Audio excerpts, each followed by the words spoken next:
All right, welcome back to the Health Engineer Show. I'm Clint Fuqua, the Health Engineer, and I know you've been sitting there at night watching Netflix and chilling, which you're not supposed to be doing, but you can't get away. Why? Well, because the magic of music and sound. That's right. They quite literally get you pulled into the scene with the music and the sound and the crashing and everything else and all the instruments going. They do that, they craft it to pull you in and keep you there. That's right, that is the power of sound and music. It will bring back memories that you, didn't know you have at times. How do I know that? Well, you're walking through a store, right? You're just walking, and then this song comes on from when you're like 8 or 9 or 10, and you're like, oh wow, and you start getting smells and memories, and you think of somebody that you were with whenever that song was on. It brings it back like that. It happens for Alzheimer's patients. That is the power of music and sound, along with the other thing, which is like hearing, that's right, that chalkboard, nails on the chalkboard. You know what that does to you, right? Well, that sound, actually, it goes through you. In fact, they've found recently that they can treat cancer. They can kill cancer with sound. In fact, the Doppler effect, that's how they came up with it. It's all sound-based. They're bouncing sound waves off of stuff and seeing things. It's how bats see stuff at night, sound. So, come back with me. I've got John Albert Chester. He actually has a show on here. We're going to talk about the power of your playlist. That's right. And how it's going to motivate you, keep you going, moving forward in life, working out better, de-stressing, helping out with stress in your life, family situations, stuff like that, working from home, and how to get tuned in to, a better life, living better, better health. Come back, enjoy the show. Clint Fuqua is the Health Engineer, dishing up healthcare reform through personal responsibility in the areas of nutrition, discipline, and fitness. Clint cuts through misunderstood health theory with over 35 years of practical results. Start taking control of your health today with the Health Engineer. Here's your host, Clint Fuqua. All right, welcome back. Clint Fuqua, the Health Engineer, the Health Engineer Show right here on the OBBM Network. We're at everywhere.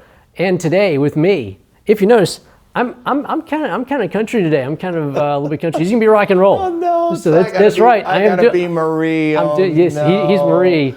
I get to be I get to be the Osmond brother. So anyway, I've got John Chester Ivor on with me. He actually has a podcast on here. I do. Okay? The Power of a Positive playlist.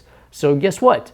We're gonna be talking about music today with the maestro. You should have brought your guitar, by the way. I did. It's in the office. I should have. Yeah, I could have done that. Oh. Anyway, air guitar. Excellent. Yes. So let's start off with a little bit of, let's do some background right quick so everybody knows where we're coming from on this music thing. Okay. And how it intersects with health, right? Yeah. Because most people don't think about health when it comes to music. They think about rock out in their car or going to a concert or going to a concert and doing a lot of this and having a hangover the day after, which does not relate to health at all. So let's talk a little bit about your background in music therapy, because that's right, there are music therapists out there. Thousands, about 5,000, and 97% or so of them are female. I am in the minority, and which is an interesting concept. You're like the male nurse. I am like that, even more so though, because there's more male nurses than there are male music therapists. But it's like that. So music. I got into music therapy because I always believed that music was more than just music. It was more than just entertainment. And I developed this thing that says most people consciously use music for entertainment, but subconsciously like a drug. And that's really true, because they hear it and they like, and I always pick on this song, Jeremiah Was a Bullfrog. They like that, and he was a good friend of yours, and he consumes a lot of your wine. But the reality is, what they're thinking about when they hear that song was their first date, their first car, or they're thinking about their first getting drunk, or first something that may be inappropriate. So either can lead to some degree of pleasure or some degree of pain. And so it can be a positive or negative response, and you may not really realize that to where it's harming you. It's like self-inflicted wounds, people who cut themselves. Well, this is a type of wound that you're inflicting mentally buy something that's showing up on the radio as ubiquitous as that, or your paid subscription service. You're paying yourself to do this to yourself. Yeah, because we think visually, and also from men especially. Yeah, we think visually, but also from the auditory prospect, or we think visually from we hear a song. And we get a vision of this song in our head, right? Yep. And that vision might be something that happened in the past. That's why music therapy gets used a lot. We'll dive deeper into this later when you're looking at somebody that has memory loss or they got Alzheimer's. They hear a song and bam, a memory pops up from something 20, 30, 40, 50 years ago, right? And they're back in the moment. Yes, they are. How many times I've played for the geriatrics, the older people, and I'll play a hymn. And it's normally a woman because most men are dead by now. But the woman will go, yeah, they played that hymn at my husband's funeral. Or that's the song we got married to. Or there's some kind of memory flash that happens. And there's some people that will remember all the words to a song, We'll Meet Again, or Let the Rest of the World Go By. And they don't know their own name. And that happened to some degree with my own mother. I would go in and play a guitar and sing some songs to her, and she would think I was Dad. You know, she would, because we used to resemble each other, or she would, have questions. But when I'd start playing a song, and that was common business, which I work a lot in gerontology, so that happens. Yeah, and for everybody else out there, stress is a big issue right now, right? Yeah. If you didn't know, stress is kind of a big issue. It's kind of a big story deal right now. So on your podcast, you talk a lot about this, which is having a good playlist and for stress management alone. Because songs, you're sitting in your car, you got all the radio stuff going, and then your song comes on, and you're having a dance party in your car, and you're happy. At least for like 5 minutes, you're happy until somebody cuts you off. And then you're not so happy. At least your song's on, so you're still not. But then you get ticked off at the person that cut you off because they got in the middle of your song. So they distracted you. So it just ratchets you up even more. Yeah. Okay. So, but for alleviating stress, music is huge for that because the right songs will calm you down, as opposed to other songs that are going to tap into bad memories that happen because your song. But it's finding those good songs. So let's talk about that from a stress management standpoint, because health comes down to stress management in all regards. Even working out is stress management. That's right. Exercise is just stress management. Okay, seriously, it is. Forget about like bomb cakes or everything else. Stress management. So musically, how can people tap into finding some ways to manage their stress whenever they're at home, they're at work, or they're at work at home? There's a step process, and you have to find the songs that you're used to listening to, for example, and does it cause a memory issue, good or bad? That's really, and then there's a neutral response, a neural. It just doesn't do anything. You mark that down. You find out also where you listen to music. And in your car, somebody in the cubicle next to you playing it. Is it played in your kid's room loud to where you hear it? So it's where it's played, it's what memory or emotion then it brings up. Because songs, music itself has a lot of different parts to it, like a car. There's lyrics, which we're just going to put off to the side for now, but there's beats per minute in the rhythm. There's the construction of the chord progressions. There's the keys that are used. There's all the type of instruments called the timbre, and all these things. You put it all together into this cake, and you put it out there, and how does it just strike you? Does it make you upset in a bad way? Does it inspire you? Well, then fine. If it inspires you in a negative way, then you get to put it over here because it's you. This is ultimately just you. Okay, some people will say, well, Comfortably Numb makes me really happy, to which I'm going, I'm glad you're on your meds because that song is harrowingly negative. Yes. Fabulous song, and it deserves the guitar solo awards that it's gotten. But it's a negative song about a man who just feels horrifically isolated because of his drugs and because of his choices and the people that surround him. So having said all that, music has the way it's built. The lyrics then on top of it, like icing, kind of sells the whole thing, and people relate to it. Mm-hmm. So when you're making these playlists, you have to put all these things in place, which I have a gift for people we'll talk about at the end. where they can assess how the music impacts them, what they can do about it, and make these playlists for driving. If you're driving in the DFW or any metro area, traffic is crazy nuts. Yep. If you've got to go home and deal with a thing with the family, you want to reduce your stress. You got to go in and talk to the boss. You want something that reduces stress, but you want something that still inspires you. So there's a lot of different things, emotional responses that you want to look out for. If you're going to go to the gym and work out, then you want to have a rock and roll kind of thing. At least most people do. Yeah. And I want to talk about your playlist because you have a lot of different ways. Yeah, we'll talk about that in the next segment as we go because playlists are great. And just for people to realize the power that music and sound has, okay? Sitting down watching a movie, okay? I'm going to point out John Williams and Hans Zimmer, okay? You know who they are because you heard their music, and it's some of the most powerful, influential music in media, in movie making, because if you hear a note and you know what happened, why? Jaws, Star Wars. Sure.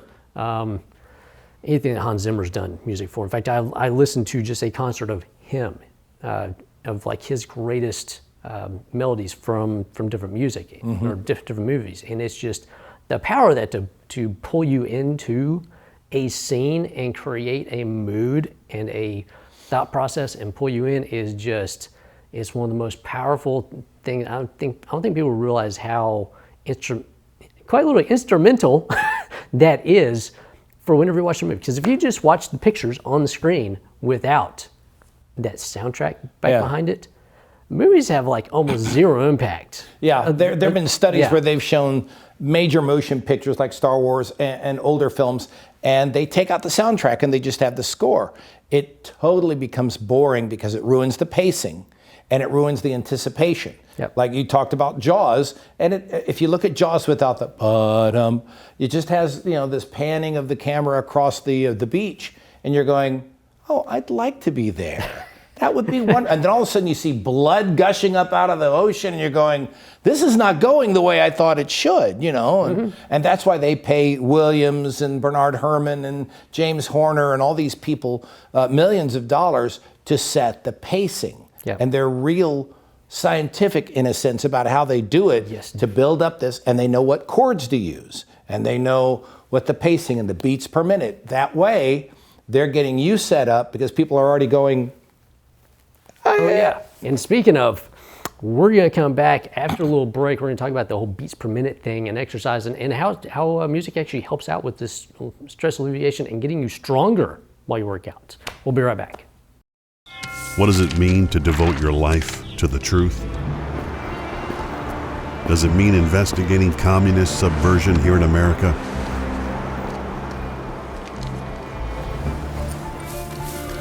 Does it mean exposing the deadly fentanyl crisis in the Midwest? Or spending late nights and covering deep government corruption? Does it mean persevering over 20 years? Even after 4 masked men set one of our printing presses on fire last year. Because at a time when America's traditional values are under attack,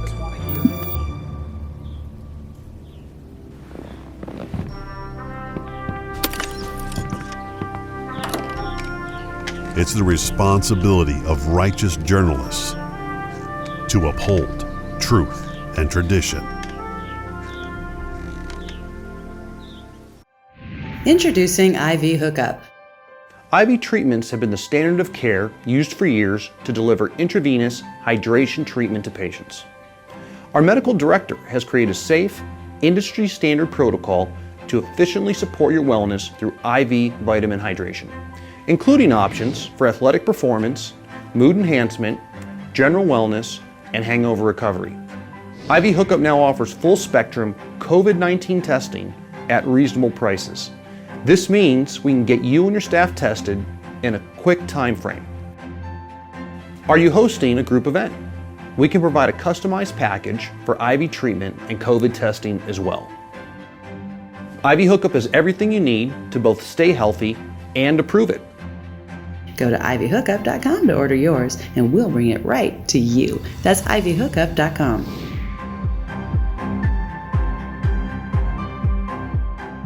All right, we're back. Clint Fuqua, the health engineer, right here with John Ivor Chester III. So, 3. yeah, 3. So we're going to talk about music and exercise. Yeah. Some beats per minute. Mm-hmm. So, because we were talking about this off camera for a little bit, and because I do exercise, right? Yeah. You do music. So, and you were asking me about what I listen to. Yeah. What do you listen to? So what's your standard thing? I'm being interviewed now on my own show. There you go. It depends on the workout, okay? So because music from a functional standpoint in the gym, one, it's the most argued about thing in any gym ever. Seriously, if you're in a health club, okay, just so you know, we try to pick the right mix of music for everybody. We can't make everybody have this. Well, you have headphones, okay? Stick the headphones in and listen to your own Use mix. headphones. Please, make your own mix and listen to your own. Yeah. That's why we keep the volume low. But, it has a major impact on you. There have been studies for athletes, anybody working out, if you want to increase your strength output by 10 to 15%, the right music will do it. Mm-hmm. So whenever you're watching like all the strength athletes and you're doing the powerlifting and stuff like that, and they're going for like a record, there's a reason why they're listening to death metal and really hard, heavy stuff, okay? It's because it's the power and impact of that music, okay? It's the drum beat, it's the bass, it's the guitar, it's and that stuff, and it's so loud, it actually amplifies your vibration, so your nervous system is upregulated, okay? It's like getting a really high dose of caffeine, because they're going on a really high dose of caffeine and other stuff whenever they do that too, but it amplifies the effect. Yeah. And so they go in, they're mentally set, they've got their song that comes on to get them centered. They do that one push, they break a record, bam. Yeah, it helps with tolerance. Yes. I love the strengthening thing. I hadn't found that out, or at least I don't remember it. I know it's used, people use it for Pilates and, aerobics and such, just to get their mind off of the reps. Yep. So when you're, but that's interesting for the... Hey, you got to whistle while you work, okay? Those 7 dwarves had something right there. Whistle, because, once again, pain tolerance, you forget about the pain because you're now mentally involved in something else, right? You're singing your way through it. You're singing through the pain. Yep. And you're driven. I know. Susan's laughing, by the way, right now. You should see her right now. Why is she laughing? Yeah. The studio audience is laughing at us right now. He's down doing aerobics in his chair. See, So- it's really. It's not aerobics. Yeah. So, but yeah, pain tolerance is huge for that. Okay. Yeah. So you've got one. It helps with mindset. You've got the pain tolerance there, right? If you're in a group class, everybody's enjoying the music, hopefully. And so everybody's motivated, they're moving. It's like a big dance party, okay? Dance Party USA, seriously, it happens. And everybody else in the gym, like there's certain times in the gym. So back in the old days, back when I was over at NDAC, way back in the old days when we were working out in the dungeon, right? Like middle of the day, 2 o'clock to 4 o'clock, we'd like kind of, the trainers would take over the gym. And we're busting out with Metallica and all the hard, heavy stuff because we're in there like pushing each other. And it's a big grunt fest down in the dungeon, and it was the best time ever. Awesome. Because we had it cranked, and then at 4:30, we go back to the Drops back down to back to the normal regular stuff for the regular people. And the cool down is important, by the way. Yeah. You can't it's like you can't stop riding a horse fast because it'll harm the horse. The same thing for a person when they're doing a workout. You can't just stop. You have to have a cool down. So you have to have the music do the cool down to keep you going for that, because then you'll cut that short. Yeah. And the reason that the death metal, as you call it, and the screamo, or whatever the people want to call it, is it is antagonistic. The way the chords are built, the speed, what's called beats per minute, which is normally higher than, say, 100 to 138. Some of them go as high as into the 170s, which is crazy. Yep. And if it works for you. Now, please understand, everything we're talking about is for you. I know people that work out to K-pop, that work out to BTS, that I know some people that work and stretch out to Tchaikovsky. Okay, if it works for you, it works for you. You can't sit there and needle somebody else about it. And also, it's just your history, it's your makeup, it's the environment, it's what you're looking for, it's your goals.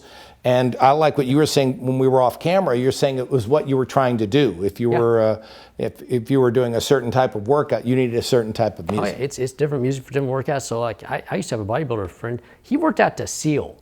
Okay. Oh yeah. Heavy, intense workouts, and he's listening to Seal. Because I heard him one day. I'm like, you're listening to Seal? I mean, I love Seal. I've worked out to Seal, but it's usually a more calm, relaxing, stretch out workout. Cool down right? stuff, right? And he's like, man, if I did anything more intense, I'd probably stroke out during a workout. I do this to keep me down. So I can. And I can music manage my does stress. affect the heart rate. So therefore, if you want to pump your heart rate up a little bit more, then you pick the right music to go with that. Yeah, because I span everything. Like I'll go from soundtracks, movie soundtracks, right? Movie scores, to some electronic stuff, to some Tool if I'm doing something heavy. I mean, except for country. There's no country in my workout list. Sorry, I can't, it didn't work. And I grew up to like listening to Led Zeppelin and all the old 1970s, 1960s rock when I was working out when I was younger. So when that comes on, I'm up and going. Right? Zeppelin doesn't work for a lot of people because Bono's his beats are just so off and they're so crazy that there's not a real strong thud to it. But they work for me. And we gotta get out here for some advertisements right quick. Support the show. Please watch those. Come back. We'll be right back with a little bonus round. The OBBM Network acknowledges that this is a pivotal time in history, and it is clear the United States of America has been undermined by many of our elected officials for some time now. We want our local business audience to stand strong in the face of what we now understand, and to be empowered to grow our businesses on the local level beyond the limitations that have been imposed upon us. We believe it is in our national interest to inspire our communities through strong economic development, and additionally to hold our elected officials accountable for accurate representation of we the people. For that reason, we encourage you to go to WeStandForFreedom.com to learn about the National Write Your Congressman organization that has been the trusted communication tool for local communities for over 60 years. Learn how your representatives are voting. Understand the laws and regulations under consideration on the state and federal level before they are enacted at the county and city levels.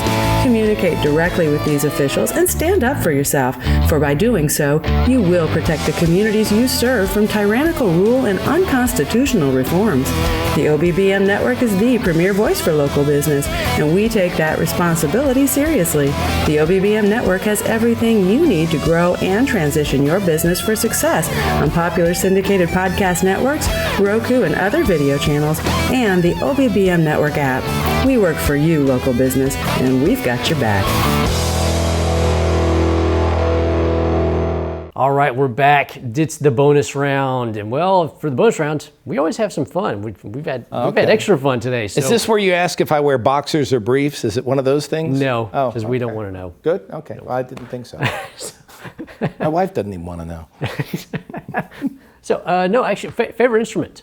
What is your favorite instrument? It depends upon. I'm always going to give the obligatory answer, and it's dependent on the population or whatever I'm working with. Generally, I play guitar, but I love to sing, and that's an instrument. Okay. Yep. Yes, it is. To listen to, I like the cello and the Shredy box. Y'all go look that one up. Yeah. Ooh, two cellos. Two cellos is awesome. They put up some great content. They made the cello cool. Okay. Yeah. Again. I can see that. Yes. Yeah. I can see that. So they did. Cello away. Yeah. Cello away. Always room for cello. I'm sorry. He's cracking himself up. So along with that, I hear you have a book coming out. Yep. Very soon. This will be my second one. The first one was Live Your Worth, and this one is surprisingly called The Power of Positive Playlist. Itty bitty books, and it is is kind of a companion piece to my my podcast here on the OBBM, and it talks about how to leverage your music to get what you really want, and to start using it as a friend instead of an enemy, which some people do. Yeah. When I got the idea when I was working in psych, and I saw a lot of people picking at their own wounds with their own music. Yeah. And any timeline on when that's supposed to come out? Well, since I just turned it in yesterday, and here it is the latter half of April, should be out in May. Okay, so it'll be out whenever this comes out. That's right. I hope. Go get his book right now, because it's probably going to be on sale right now while you're watching this. So yeah, man. The Power of a Positive Playlist. That's me. And watch his show. Well, listen to his show. Do that. On here. Outside of that, you So got those. All right. So what about you? When are you coming out with a book? I have 2 books. Tell me. That's right, people. I got 2 books in a book series that I need to finish. So I originally had a radio show. That's how I met Susan. Susan's in the audience right now. Personal healthcare reform. So it's supposed to be a 6-part book series. I have the first book is out. So I need to get on my butt and get my own personal music going so I can get back to writing it again and finish the rest of them, because it basically I break each chapter down and turns into its own book, all that stuff. There you go. Highly interactive. So you have music that you write to as well. Oh yeah. You gotta to get the right mindset to write, which is a highly creative process. You got to have the right music and just the right amount of caffeine and the right amount of everything else. So, and I write at night. So Yep, that's the best time. There's that too, because you're in a kind of a dream state. If you don't know about that, you're like in a dream state after about 11 o'clock. And so my first book and the other book and all the articles I've written, because I've written a bunch of articles, men's fitness, stuff like that. Every one of those from like 11 p.m. till 2 or 3 a.m. is like writing time. Yep, that's exactly right. I know. I'm supposed to sleep, right? But I've got music for sleep too. Like, Yes. So I have like a certain type of music that I listen to before I go to bed to get me ready for bed. So there you go, people. I do get my sleep until I get involved in a project, and then it's And music for sleep is fine as long as it's non-demanding and doesn't recall memories or anything like that. exactly. Yeah, meditational or hypnotic, something with, binaural beats, things like that. Yeah, it's like stupid comedy. You don't have to think about it. It just. Oh, okay. Yeah. But you're saying you had people with, cheap microphones up there telling bad jokes and going, that's going to be tough. But okay, I got it. No, it's just, you want It's something. simple. You want something simple that just Yep. lulls you to sleep. Good. Instead of watching Netflix, don't do that. Oh, no, don't fall asleep with the TV or the radio on. Don't do either. Or your paid subscription. No, don't. You control your music. I even have music on my phone, by the way, which I really recommend people do. They load music onto their phone, so when they're in buildings that don't have wireless, or they're out in the ocean or whatever, they just don't have access to their carrier, they can just have music on their phone. And I have thousands of songs there, and I've arranged playlists, and I did one earlier today for what I call library, for just background classical music or light new age music that just keeps it light, has so many beats per minute, and it's just meant to keep people focused without getting too distracted about what they're hearing. Yeah, I would ask how people do that, but I know how to do that.